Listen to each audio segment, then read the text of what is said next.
Students, आज की video में हम देखेंगे कि ग्रुप 16 जो हमारा ग्रुप 16 है ऑक्सीजन फैमिली, उसमें हमारा टॉपिक होगा ओजोन। बाकी आपको मैंने ग्रुप 16 की जो प्रॉपर्टी थी, विद्युत ऋणता, इलेक्ट्रॉनिक बंधुता, ये सब मैंने आपको इससे पहले वीडियोस में आपको बताया था। आज हमारा टॉपिक है जो ओजोन्स। तो देखिए ओजोन क्या है। अब आज की डेट में जो हम ओजोन्स के बारे में इतना पढ़ रहे हैं कि ये वायुमंडल में उपस्थित होती है। वायुमंडल के ऊपरी भाग में अधिक ओजोन उपस्थित है। यहाँ पर ऑक्सीजन पर पराबैंगनी जो किरणों के प्रभाव से ये बनती है और समुद्री वायु में उपस्थित होती है। अब ओजोन किस प्रकार से बनाया जाता है और इसकी खोज किसने करी थी, ये सब हम इस टॉपिक में यानी ओजोन इस वीडियो में पढ़ेंगे। तो सबसे पहले 1801 ईस्वी में क्रिकसैक ने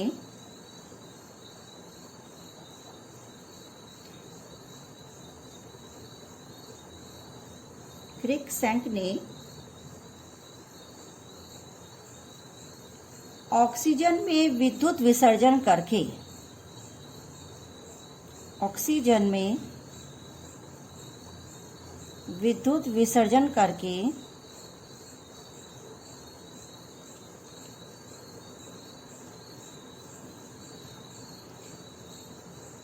एक विशेष प्रकार की गंध महसूस की। ठीक है, और यह गंध एक नई गैस के कारण है और उस गैस को उन्होंने क्या कहा, ओजोन कहा। ओजोन ग्रीक वर्ड होता है। ठीक है, ग्रीक वर्ड है यानी ग्रीक शब्द है। उसका मीनिंग है मैं सूंघता हूँ, यानी सूंघने पर, मैं सूंघता हूँ, रखा। और यह गैस ऑक्सीजन का एक अपरूप है और इसका जो अणु सूत्र है वो क्या है, O3 है। जब इसे विद्युत विसर्जन किया गया था तो जो गैस होंगे थे वो सॉनबाइन्स थे। 1840 में 1814 में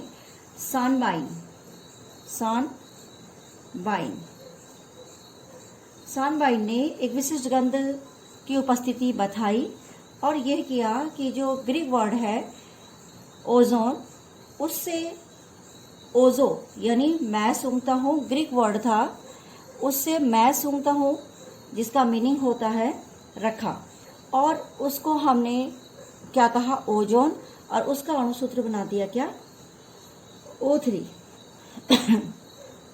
जो ओजोन है वो वायुमंडल में कम मात्रा में पाई जाती है।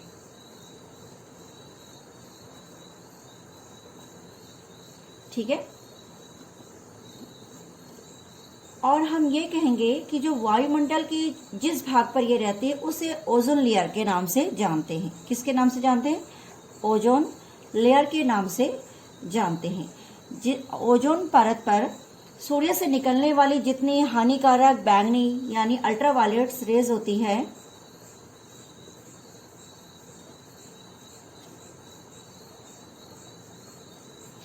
होती है, ये किरणों को क्या कर लेती है, अवशोषित कर लेती है। और इस प्रकार से मनुष्य शरीर में यानी मानव शरीर में कई रोगों से इसकी क्या करती है, रक्षा करती है, जो ओजोन लेयर होती है। वायुमंडल में लगातार किसके कारण, एयर पोल्यूशन के कारण एयर पोल्यूशन होता गया और वायुमंडल में आदि की सांद्रता बढ़ती चली गई। कौन सी गैस की, जैसे नाइट्रिक ऑक्साइड आदि गैसों की सांद्रता बढ़ती चली गई। ये गैसें ऊपर वायुमंडल में जाती है और वहां पहुंचकर ओजोन का क्या कर देती है, अपघटन, ओजोन का अपघटन करती है। इस कारण जो ओजोन परत है वो कैसी हो गई, पतली हो गई। ओजोन परत कैसी होगी, उसकी लेयर्स जो है बहुत बारीक हो गई है, या दूसरे शब्दों में ये कहेंगे उसमें क्या हो गया, होल यानी छिद्र। ठीक है, भविष्य में वायुमंडल को अधिक दूषित होने से रोका गया, तो अगर उसको वायुमंडल को अधिक दूषित होने से नहीं रोका जाएगा तो जो स्किन कैंसर है यानी स्किन कैंसर, त्वचा रोग, त्वचा कैंसर कहते हैं जिसे, उसके होने के चांसेस, संभावनाएं अधिक हो जाएगी। तो कुल मिला के ओजोन जो हम पढ़ रहे हैं टॉपिक, उसका अपना क्या रोल है, हमें उससे कैसे प्राप्ति किया। क्रिक स्नैक ने सबसे पहले ऑक्सीजन में विद्युत विसर्जन करके उसे एक विशेष प्रकार की गंध महसूस करी और उसे ग्रीक वर्ड मैं सूंघता हूँ ओजो, तो उन्होंने उसको ओजोन कहा। जब इसे सूंघा गया तो शॉन बाइन्स ने 1840 में एक गंध महसूस की थी और उन्होंने इसका नाम ओजोन रख दिया। ओजोन वायुमंडल में कम मात्रा में पाई जाती है। ओजोन लेयर जो होती है अल्ट्रावायलेट रेज होती है, जो सूर्य से निकलने वाली अल्ट्रावायलेट रेज होती है, उन्हें मनुष्य शरीर में पहुंचने से क्या करती है, रोकती है। एयर पॉल्यूशन यानी वायु में जो प्रदूषित वायु है उसमें बहुत सी गैसें जैसे नाइट्रिक ऑक्साइड है वो ऊपर जा करके ओजोन का क्या कर देती है, अपघटन कर देती है और वह उसमें अपघटन करने से ओजोन की जो लेयर है, परत है, वो पतली होती चली जाती है। और इसे हम जैसे एक तरफ से एक कहेंगे कि ओजोन लेयर में जब पतली हो जाएगी तो नेचुरली इसमें क्या हो जाएगा, छिद्र हो जाएगा, तो होल कह सकते हैं। और अगर ये होल हो गया तो जो ओजोन्स जो अल्ट्रावायलेट रेज है वो सीधे मनुष्य शरीर से टकराएंगी और उसमें स्किन कैंसर होने की जो संभावनाएं है वो क्या हो जाएंगी, ज्यादा हो जाएंगी। तो अब हम आते हैं कि बनाने का इसका क्या प्रोसेस है, किस प्रकार से बनाई जाती है, मेथड्स। तो लिखिए हेडिंग, बनाने की विधियां।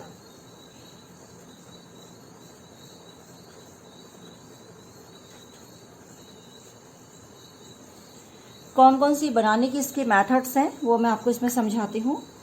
देखो, बनाने की विधि में दो टाइप सिंपल मेथड्स भी हैं जिसे लेबोरेटरी मेथड कहते हैं।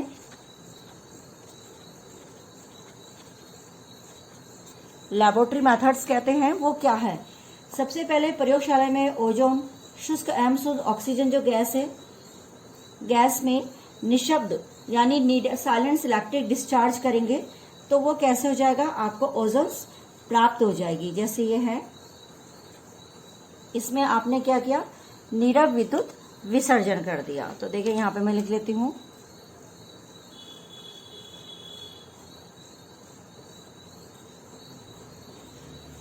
नीरव विद्युत विसर्जन, साइलेंट इलेक्ट्रिक डिस्चार्ज प्रवाहित करने से ओजोन बनती है। बैलेंस भी मैंने कर दिया है, 3O2 गिव्स आउट 2O3। इस मतलब जो हम इस विधि को काम में लाने के लिए एक विशेष प्रकार का एपरेटस यूज किया जाता है और इसको कहते हैं ओजोनाइजर। क्या कहते हैं इसे, ओजोनाइजर।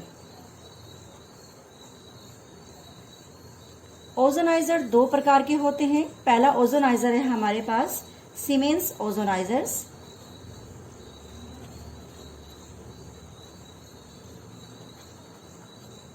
और दूसरा है ब्रॉडीगा ओजोनाइजर्स। दो ओजोनाइजर्स आप पढ़ेंगे तो दूसरा आपके पास आ जाएगा ब्रॉडीगा ओजोनाइजर।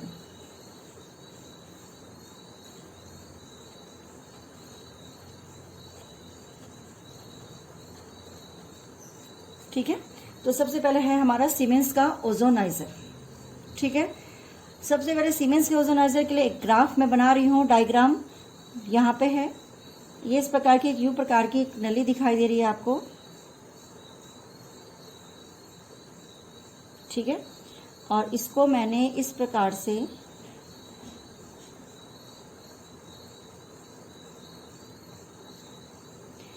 यहाँ पर एक स्पेस है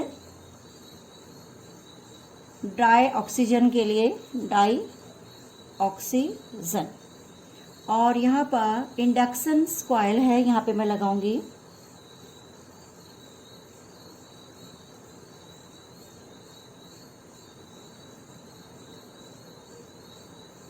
इंडक्शन कॉइल, और यहाँ पे ozonide oxygen.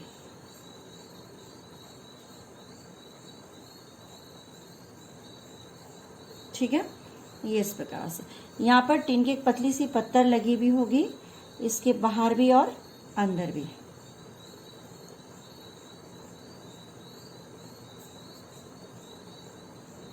Tin foil, okay. ये इस प्रकार का एक डायग्राम है जो मैंने आपको शॉर्ट में समझाया कि डायग्राम किस प्रकार से दिखाई देगा। तो सबसे पहले यह दो समकेंद्रियां, मैं इसको ओरली बोल रही हूं कि क्या चीज है। आपने एक दो समकेंद्रिय यानी जिनका केंद्र एक ही होगा, इस प्रकार की नलियों से ये ओजोनाइजर बना हुआ होता है, जिसके एक सिरे पर क्या होता है, एक सिरा उसका बंद होता है, ये वाला क्लोज्ड है और ये क्या है, ओपन है।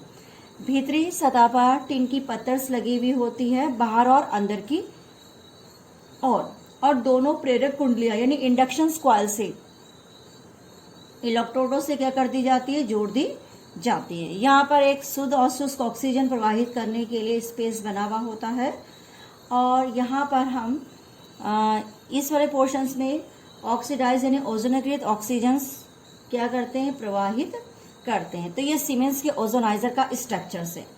अब हम दोनों सकेंद्रीय नलियों के बीच खाली स्थान पर शुष्क ऑक्सीजन भेजते हैं और निःशब्द विद्युत विसर्जन कहते हैं, इसे कहते हैं साइलेंट इलेक्ट्रिक डिस्चार्ज, वो किया जाता है और जिसको हिंदी में कहते हैं प्रेरक कुंडली, ठीक है। और इसे हाई वोल्टेज सोर्सेस, जो ये है यहाँ पे प्रेरक कुंडली, ये हाई वोल्टेज सोर्सेस का कार्य करती है। धीरे धीरे जब ऑक्सीजन इसमें शुष्क ऑक्सीजन प्रवाहित की जाती है तो ऑक्सीजन ओजोन में बदल जाती है और ओजोनीकृत ऑक्सीजन आपको प्राप्त होती है, जिसमें ओजोन की प्रतिशत मात्रा लगभग कितनी होती है, 10% होती है। जो ऑक्सीजन हमें प्राप्त होती है वो कितनी परसेंट होती है, 10%। ओजोन की प्रतिशत मात्रा लगभग उसमें कितनी होती है, 10% प्राप्त होती है। तो सीमेंस का ओजोनाइजर है ये वाला स्ट्रक्चर्स। इसी पर हम आते हैं ब्रॉडी के ओजोनाइजर्स पे, वो किस प्रकार से आपको दिखाई देता है। देखिए ब्रॉडी का ओजोनाइजर कैसे बनाया जाता है, मैं थोड़ा सा स्ट्रक्चर्स आपको समझा रही हूँ।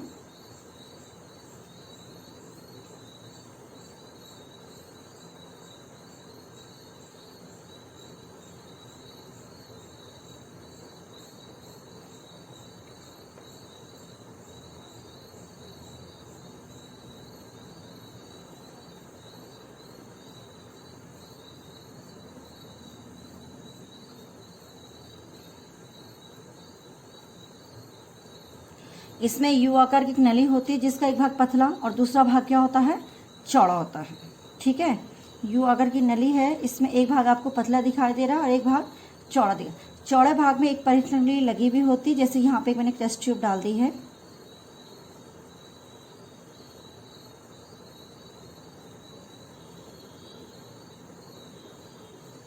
ये नेगेटिव है और यहाँ पर मैंने पॉजिटिव है, ठीक है। यहाँ पे ड्राई ऑक्सीजन है और ये सारा का सारा सॉल्यूशन आपका डाइल्यूट H2SO4, ठीक है। तो यू आकार की एक नली होती है जिसका एक भाग पतला और दूसरा भाग क्या होता है, चौड़ा होता है। चौड़े भाग में एक परख नली लगी होती है। इसे एक चौड़े से बर्तन में रखते हैं, परखनी तथा पात्र में तनु सल्फ्यूरिक एसिड्स भर देते हैं। अब जो आपका एपरेटस है और परख नली में एक प्लैटिनम की तार डाल दी जाती है जिसे प्रेरक कुंडली से जोड़ दिया जाता है, ठीक है। और इसमें साइलेंट इलेक्ट्रिक डिस्चार्ज प्रवाहित किया जाता है। ऑक्सीजन शुष्क ऑक्सीजन प्रवाहित करने पर उपकरण में निःशब्द विद्युत विसर्जन होने लगता है और ओजोन में वो परिवर्तित हो जाता है। इस विधि में लगभग 12.14% क्या होता है आपको, 12.14 12% ओजोन प्राप्त होती है, ठीक है। दोबारा मैं समझा देती हूँ। यह एक यू आकार की नली है, इसका एक भाग पतला, ठीक है, और एक भाग इसका क्या होता है, चौड़ा होता है। यू आकार की नली थी, इसमें एक भाग पतला एक भाग क्या है, चौड़ा है। जिसका एक भाग पतला दूसरा भाग चौड़ा होता है। चौड़े भाग में प्रखनली लगी हुई होती है, ठीक है। और इसे एक चौड़े बर्तन में रखते हैं। प्रखनली के एक पात्र में तनु सल्फ्यूरिक अम्ल भर दिया जाता है। एपरेटस और प्रखनली में प्लैटिनम्स की तार, जो एपरेटस आपको दिख रहा है,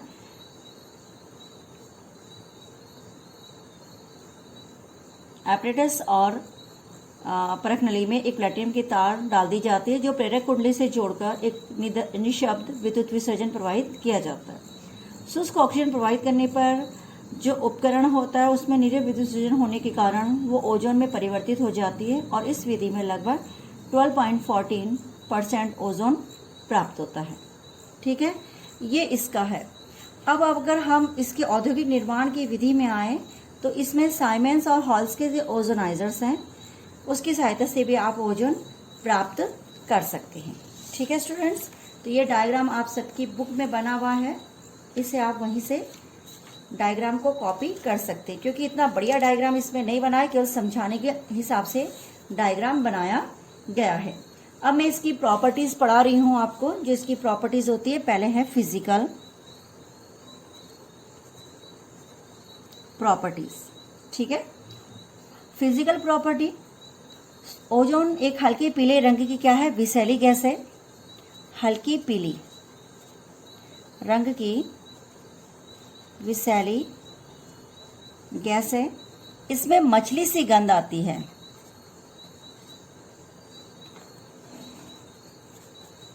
ठीक है, मछली जैसी गंध आती है। अधिक सूंघने पर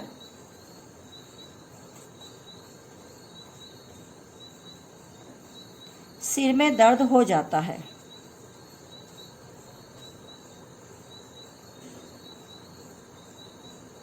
ठीक है, अधिक सूंघने पे सिर में क्या हो जाता है, दर्द होने लग जाता है। अगर यह दूषित हो जाती है तो ये नीले रंग के द्रव में बदल जाती है। यह वायु से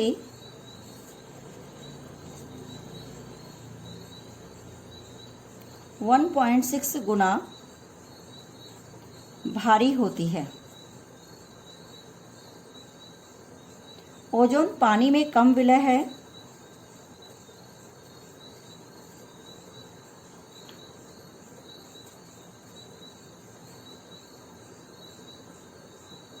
ठीक है, और यह ऑक्सीजन की अपेक्षा यानी O2 की अपेक्षा O3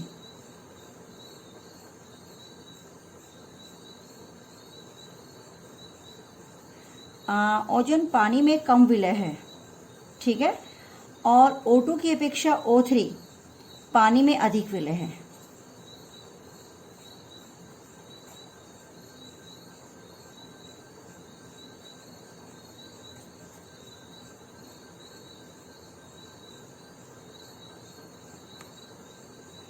अब आते हैं, ये लिटमस के प्रति क्या होती है, उदासीन होती है। 4 पॉइंट, लिटमस के प्रति ये कैसी होती है, उदासीन होती है। अब हम आते हैं नेक्स्ट इसमें, इसके केमिकल प्रॉपर्टी में।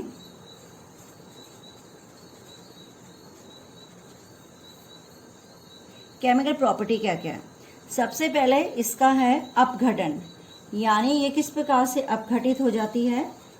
ठीक है, डिकम्पोजिशंस कहते हैं जिसे। तो पहला पॉइंट है डिकम्पोजिशन। डिकम्पोजिशंस यानी जो प्लैटिनियम पैलेडियम की उपस्थिति होती है या सिल्वर की उपस्थिति में जो ओजोन्स होती है वो डिकम्पोज होकर के ऑक्सीजन में कन्वर्ट हो जाती है। ठीक है, और ताप के प्रभाव में ओजोन का अपघटन इसी प्रकार से होता है। अगर आपका टेम्परेचर 250 डिग्री से लेके 300 डिग्री सेल्सियस तक है तो ये इस प्रकार से 2O3 और 3O2। जो ओजोन की ऑक्सीजन का अपघटन धीरे धीरे होता है, जबकि शुद्ध ओजोन का अपघटन तीव्रता से विस्फोट के साथ हो जाता है। मतलब ये ताप के प्रभाव में भी इस टेम्परेचर पर अपघटित होगी, और अदरवाइज नहीं तो इसमें आप कौन कौन से लेंगे, प्लैटिनियम पैलेडियम और सिल्वर, इनकी उपस्थिति में भी ये अपघटित होकर क्या कर देती है, ऑक्सीजन देती है। दूसरा है ऑक्सीडेशंस फॉर्म में, यानी किस प्रकार से ये ऑक्सीडेशंस करती है, ऑक्सीडाइज हो जाती है। तो इसके लिए है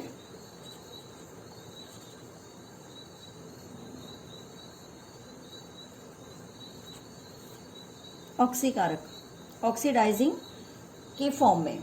ठीक है, सबसे पहले ये एक प्रबल ऑक्सीकारक है क्योंकि यह सरलता से अपघटित होकर के क्या बना देती है, नवजात ऑक्सीजन देती है। यह है सरलता से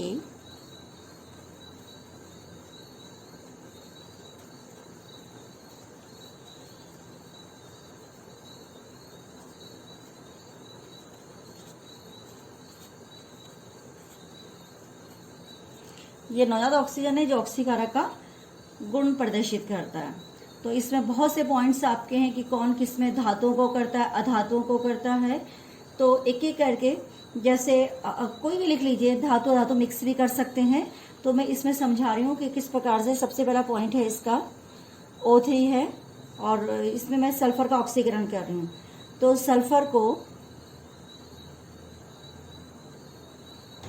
ऑक्सीडेशन ऑफ सल्फर,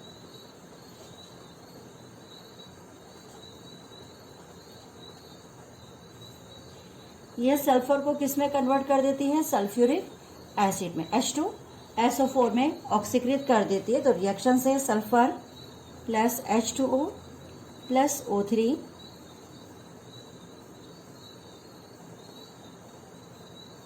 ये बन जाएगा। अब इसको बैलेंस कर लेते हैं।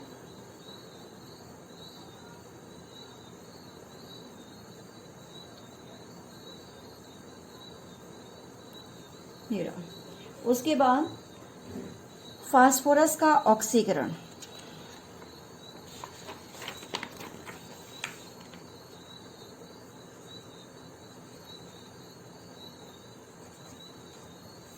Oxidation of phosphorus.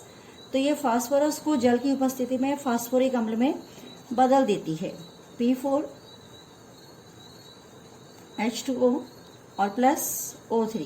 तो गिव्स आउट O2 और फास्फोरिक एसिड H3PO4। अब इसको बैलेंस कर लेते हैं रिएक्शंस को। 2 सेकंड, 3 सेकंड,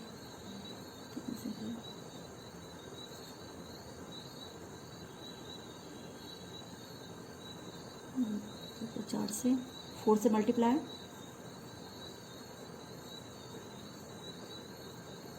यहाँ 6 से कर लेते हैं। 6H2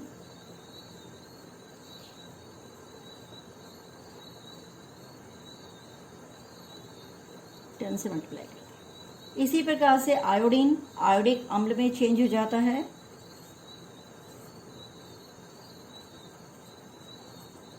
oxidation of iodine, I2 plus H2O plus O3 gives out O2 और प्लस आयोडिक एसिड,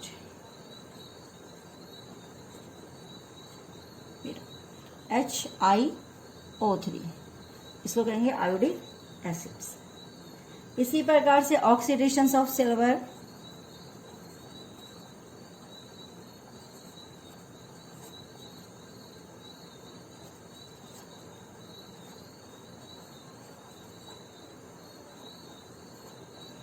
ये इस प्रकार से कन्वर्ट हो जाएगा। बैलेंस कर लीजिए रिएक्शंस को।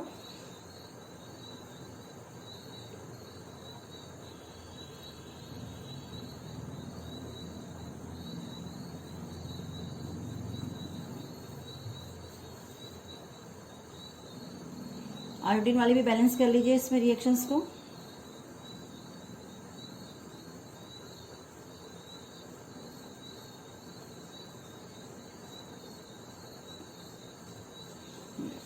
इसी प्रकार से धातु, सिल्वर धातु में आ गया, अगर आप अलग अलग ले रहे हैं, ठीक है।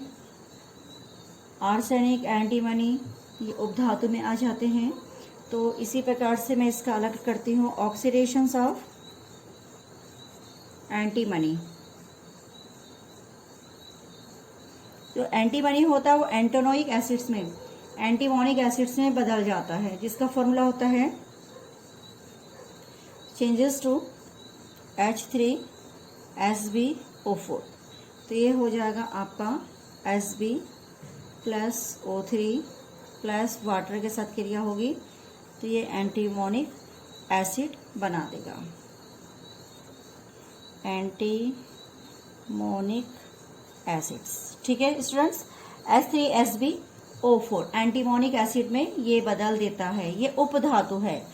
इसी प्रकार से उपधातु का मैं एक एग्जांपल आर्सेनिक का दे रही हूँ कि आर्सेनिक कन्वर्ट हो जाता है किस में, आर्सेनिक अम्ल में, जिसको कहते हैं H3AsO4। तो यहाँ पे रिएक्शंस लिखिए, arsenic O3 plus same water के साथ क्रिया करेगा और H3AsO4, तो इसको कहते हैं arsenic acid.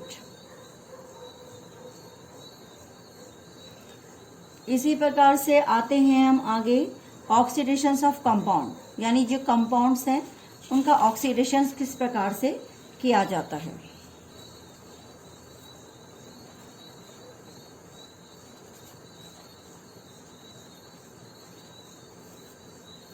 Oxidation of compound में सबसे पहले हम आएंगे ऑक्सीडेशन ऑफ कंपाउंड में lead sulphide PbS is converted to lead sulphate, PbSO4 में ये कन्वर्ट हो जाएगा।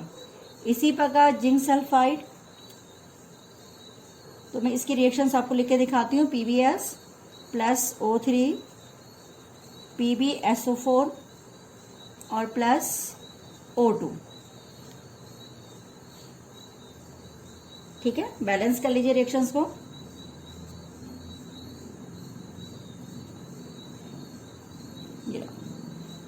अब नेक्स्ट मैं इसमें दिखाती हूँ आपको जो कंपाउंड्स है हमारे पास। हमने कंपाउंड में जिंक सल्फाइड ले लिया। जिंक सल्फाइड ओजोन से क्रिया करेगा और ये जिंक सल्फेट में कन्वर्ट हो जाएगा। ओके स्टूडेंट्स, यहाँ पर आपने देखा जिंक सल्फाइड किस में कन्वर्ट हो गया, जिंक सल्फेट में। तो ये कंपाउंड्स है। ऐसे ही फेरस लवण, फेरस सॉल्ट्स कन्वर्टेड किस में, फेरिक सॉल्ट में, ठीक है। तो देखो मैं बता रही हूँ इसको। यहाँ पर आपका ferrous sulphate FeSO4 plus sulphuric acid इसमें रखी जाएगी, साथ में डालेंगे ओजोन के साथ, और ये Fe2SO4 होल थ्राइस और प्लस O2 और प्लस H2O। तो स्टूडेंट्स आपने केवल ऑक्सीडेशन ऑफ कंपाउंड में मैंने पहला, दूसरा, तीसरा फेरस सॉल्ट किस में कन्वर्ट होगा, फेरिक सॉल्ट में। तो यहाँ पे ferrous sulphate plus H2O plus O3 gives out Fe2SO4 whole thrice plus O2 और प्लस वाटर। ऐसे ही इसका फोर्थ पार्ट अगर मैं फेरस पोटेशियम फेरोसाइनाइड लूं,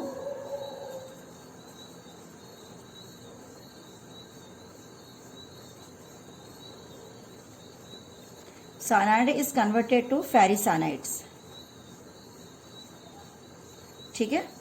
तो इसके लिए आपको सेम ऐसे ही करना, K4FeCN whole 6 plus O3 plus water, K3FeCN whole 6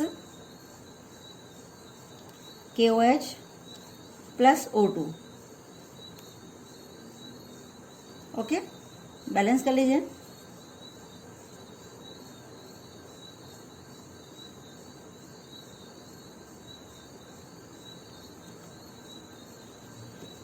इस प्रकार से यहाँ पर ये इसके कंपाउंड्स के भी ऑक्सीडेशंस आपने करे। अब इसमें इसके ओजोन की जो विरंजक क्रिया है, जैसे प्रबल ऑक्सीजन विरंजक गुण प्रदर्शित करता है,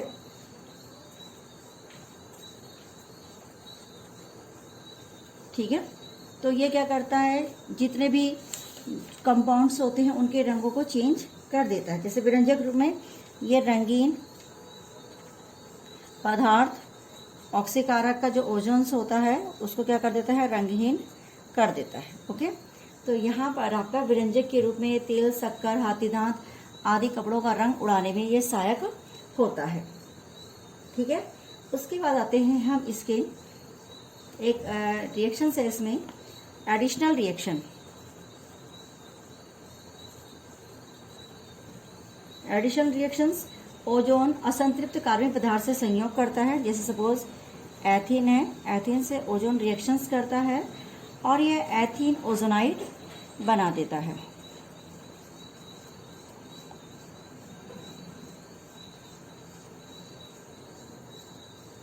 एथीन ओजोनाइड बना देता है, ठीक है। तो ये इसका यहाँ पर मैंने ये क्रिया बताई आपको। बाकी इसके जो यूजेस हैं वो यूजेस क्या हैं, आपने सिंपल यूजेस लिखने हैं। ये क्या बनाने में काम आता है, KMnO4 और पोटेशियम फेरिसाइनाइड्स बनाने में काम आता है। प्रबल ऑक्सीकारक के रूप में है, प्रबल ऑक्सीकारक के रूप में। पॉइंट नंबर 2 यहीं पे लिख लीजिए आप। कृत्रिम रेशम बनाने में।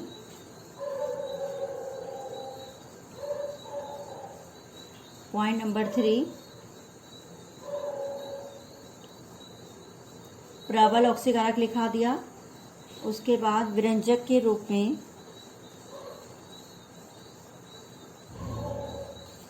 इसी प्रकार से ओजोनाइड KMnO4 बनाने में और K3FeCN6 बनाने में इसका उपयोग किया जाता है।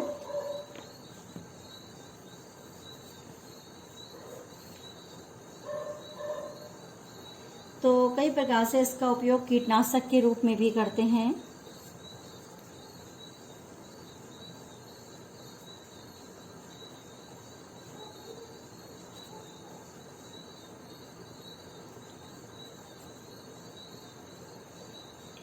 ये सारा आपके यूजेस हो गए और बाकी आपको ओजोन की संरचना आती है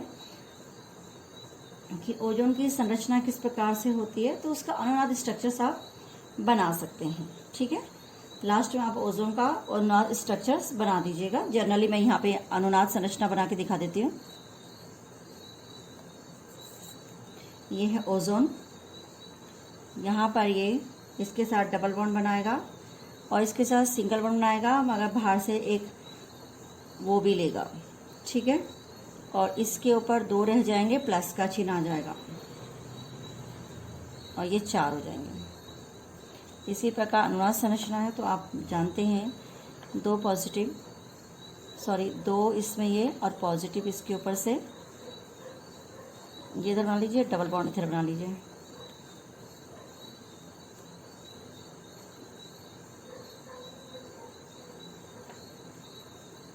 ठीक है, और यहाँ पर आपके पास ऐसे करके आप इसके ये अनुनाद स्ट्रक्चर्स कंप्लीट हो गया। तो ये टॉपिक जो हमारा अनुनाद ये ओजोन था ऑक्सीजन फैमिली का, ये पूरा टॉपिक मैंने आपको इसमें क्लियर कर दिया है। Okay students.